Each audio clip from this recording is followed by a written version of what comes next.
श्रीलक्ष्मी स्तोत्रम्। जय पद्मपलाशाक्षि जय त्वं श्रीपतिप्रिये। जय मातर्महालक्ष्मि संसारार्णवतारिणि। महालक्ष्मि नमस्तुभ्यं नमस्तुभ्यं सुरेश्वरि। हरिप्रिये नमस्तुभ्यं नमस्तुभ्यं दयानिधे। पद्मालये नमस्तुभ्यं नमस्तुभ्यं च सर्वदे। सर्वभूतहितार्थाय वसुवृष्टिं सदा कुरु। जगन्मातर्नमस्तुभ्यं नमस्तुभ्यं दयानिधे। दयावति नमस्तुभ्यं विश्वेश्वरि नमोऽस्तुते।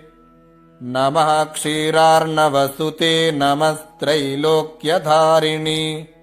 वसुवृष्टे नमस्तुभ्यं रक्ष मां शरणागतम्। रक्ष त्वं देवदेवेषु देवदेवस्य वल्लभे। दारिद्र्यात्राहि मां लक्ष्मि कृपां कुरु ममोपरि। नमस्त्रैलोक्यजननि नमस्त्रैलोक्यपावनि। ब्रह्मादयो नमन्ते त्वां जगदानन्ददायिनि। विष्णुप्रिये नमस्तुभ्यं नमस्तुभ्यं जगद्धिते। आर्तिहन्त्रि नमस्तुभ्यं समृद्धिं कुरु मे सदा। अब्जवासे नमस्तुभ्यं चपलायै नमो नमः।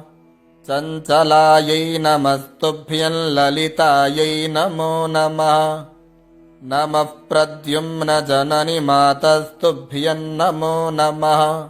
परिपालय मां माता मां तुभ्यं शरणागतम्।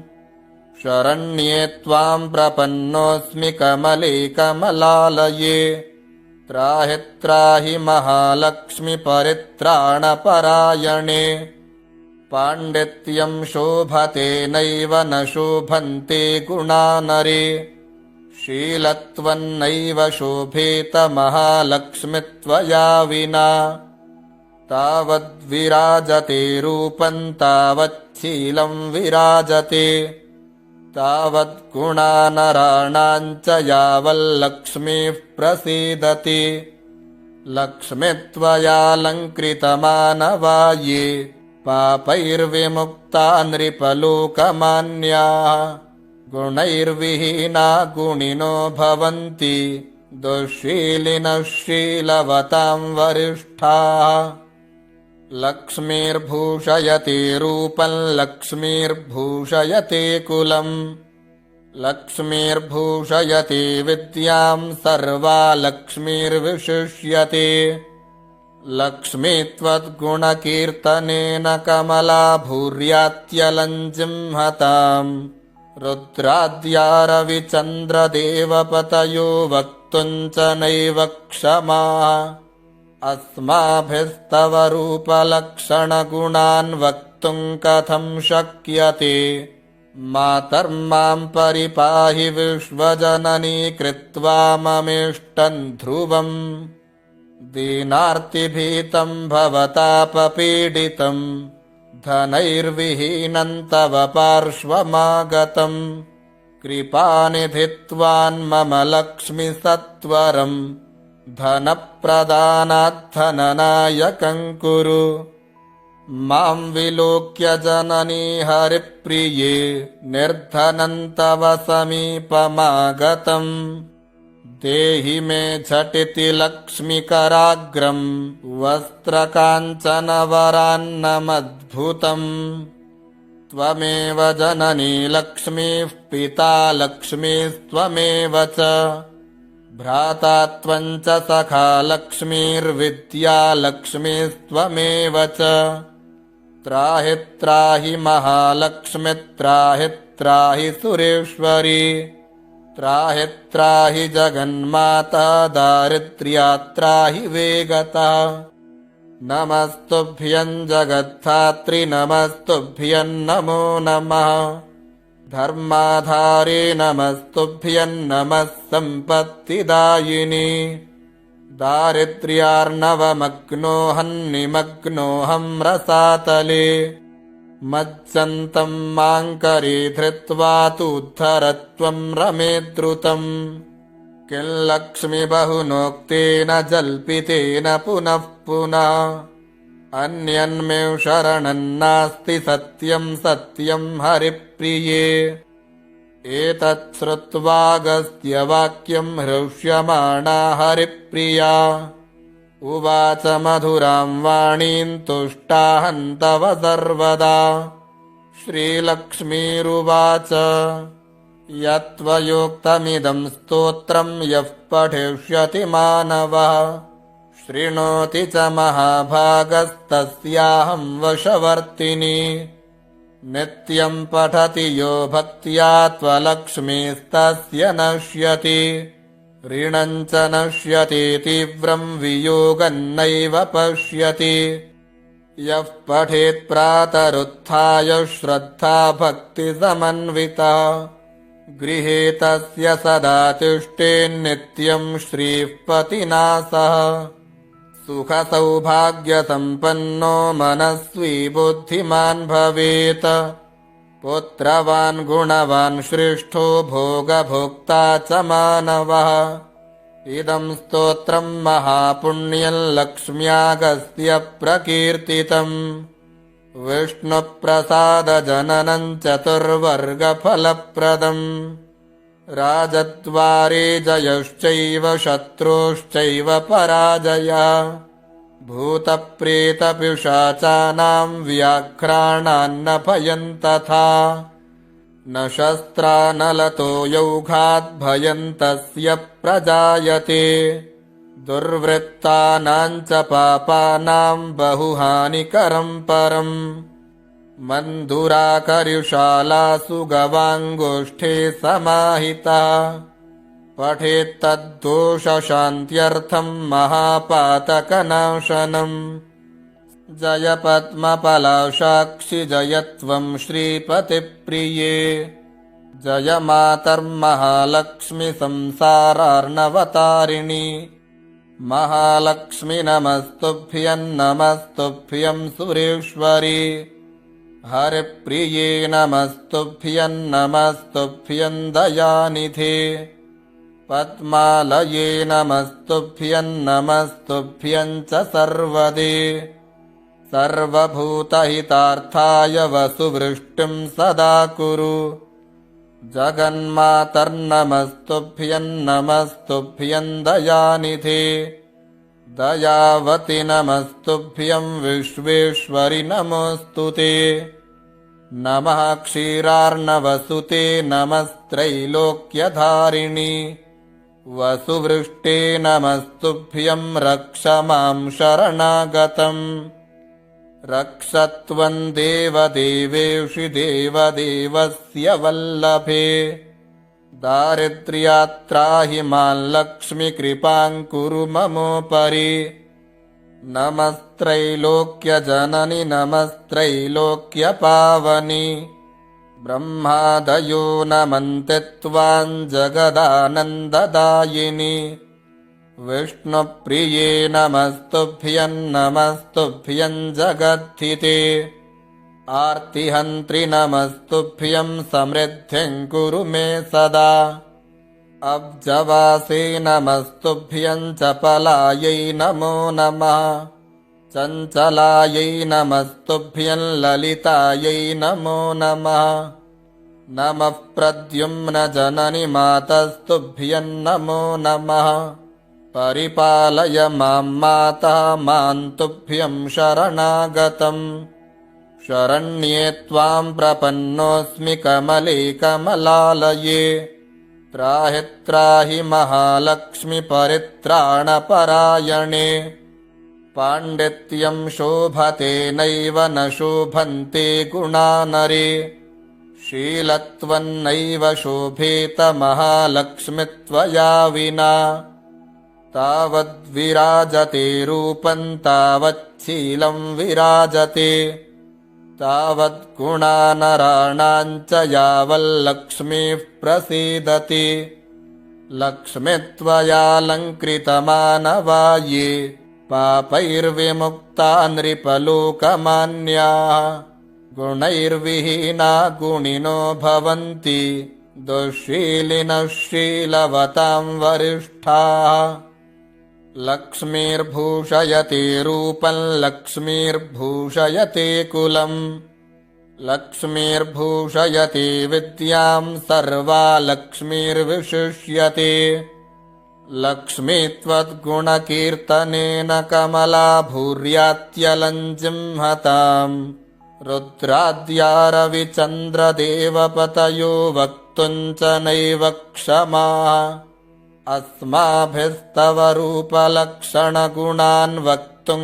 कथं शक्यते मातर्मां परिपाहि विश्वजननी कृत्वा ममेष्टं ध्रुवम् दीनार्तिभीतं भवतापपीडितं धनैर्विहीनं तव पार्श्वमागतं कृपानिधि त्वान्मम लक्ष्मि सत्वरं धनप्रदानाद्धननायकं कुरु मां विलोक्य जननी हरिप्रिये निर्धनं तव समीपमागतम् देहि मे झटिति लक्ष्मीकराग्रं वस्त्रकाञ्चनवरान्नमद्भुतम् त्वमेव जननी लक्ष्मीः पिता लक्ष्मीस्त्वमेव च भ्राता त्वं च सखा लक्ष्मीर्विद्या लक्ष्मीस्त्वमेव च त्राहि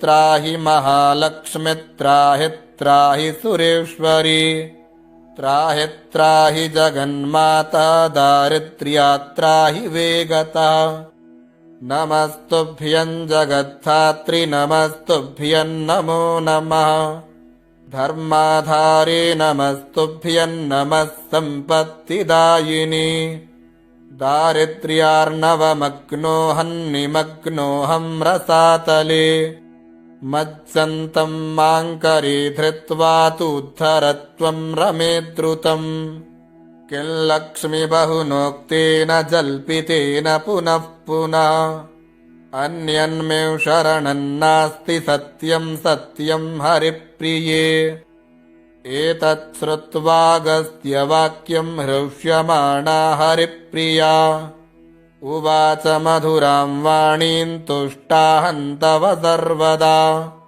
श्रीलक्ष्मीरुवाच यत्त्वयोक्तमिदं स्तोत्रं यः पठिष्यति मानवः शृणोति च महाभागस्तस्याहं वशवर्तिनी नित्यं पठति यो भक्त्या त्वलक्ष्मीस्तस्य नश्यति ऋणं च नश्यति तीव्रं वियोगं नैव पश्यति यः पठेत् प्रातरुत्थाय श्रद्धा भक्तिसमन्विता गृहे तस्य सदा तिष्ठेन्नित्यं श्रीः पतिना सह सुखसौभाग्यसम्पन्नो मनस्वी बुद्धिमान् भवेत् पुत्रवान् गुणवान् श्रेष्ठो भोगभोक्ता च मानवः इदं स्तोत्रं महापुण्यं लक्ष्म्यागस्य प्रकीर्तितम्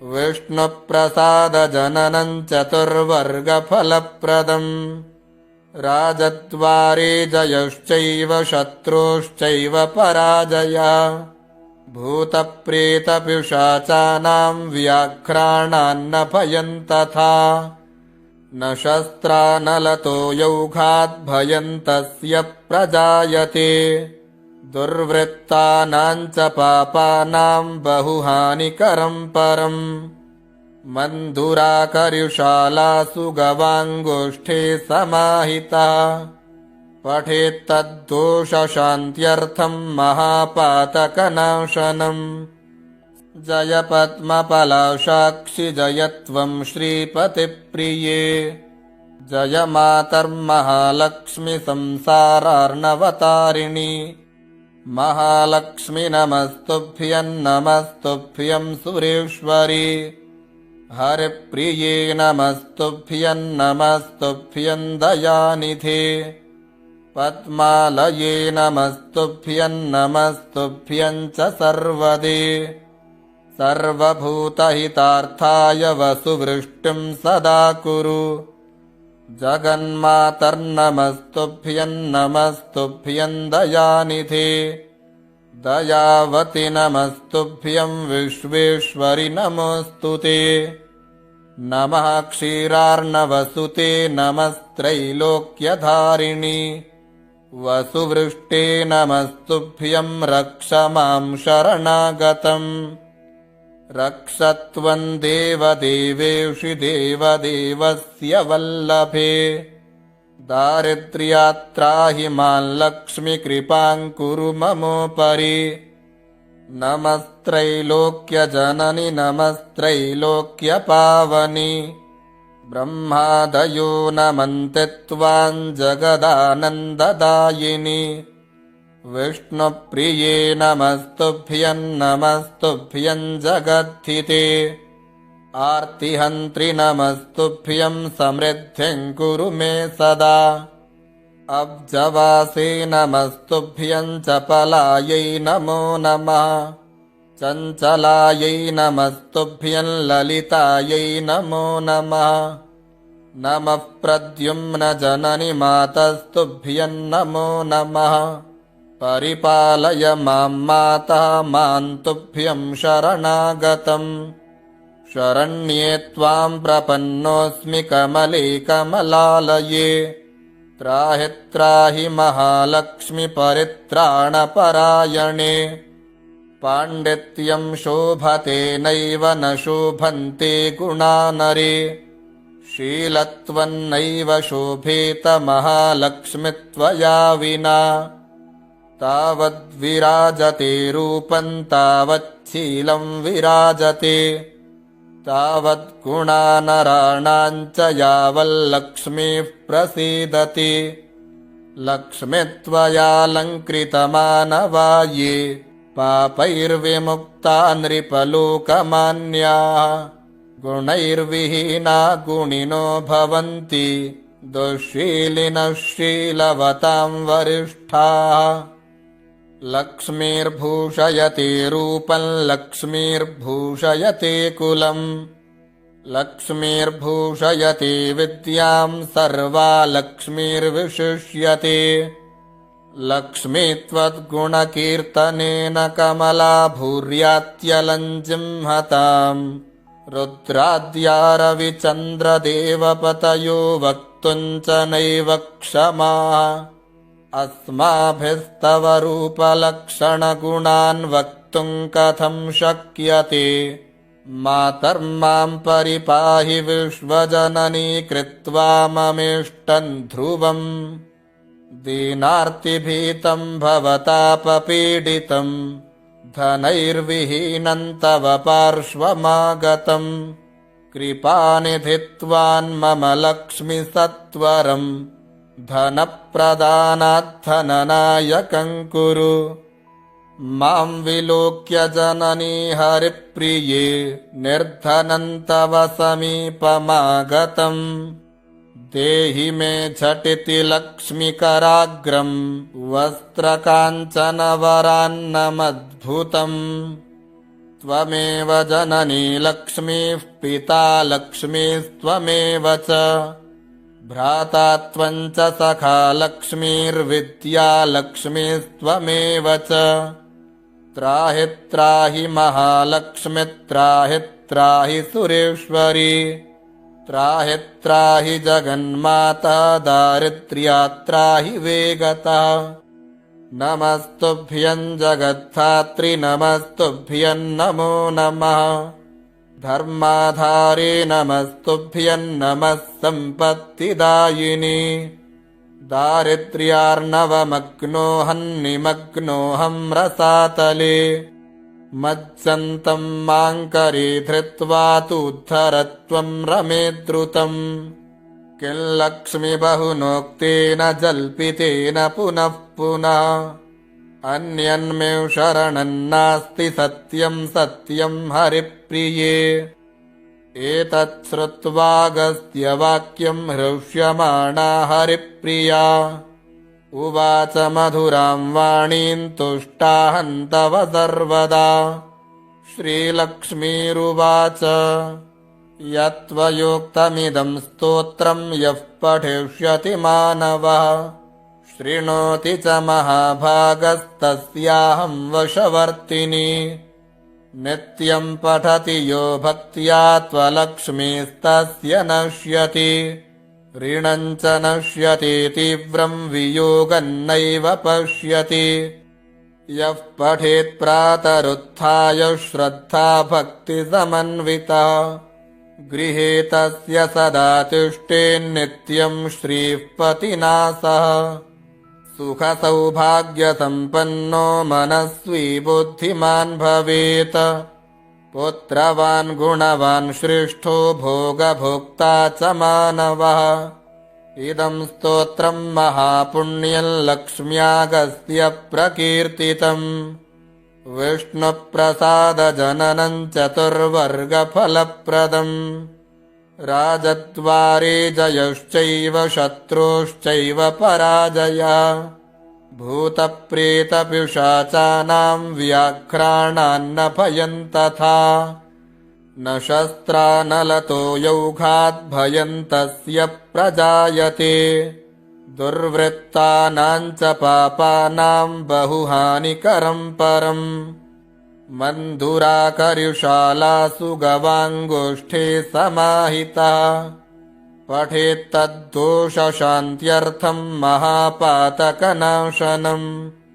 सर्वसौख्यकरं नृणामायुरारोग्यदं तथा।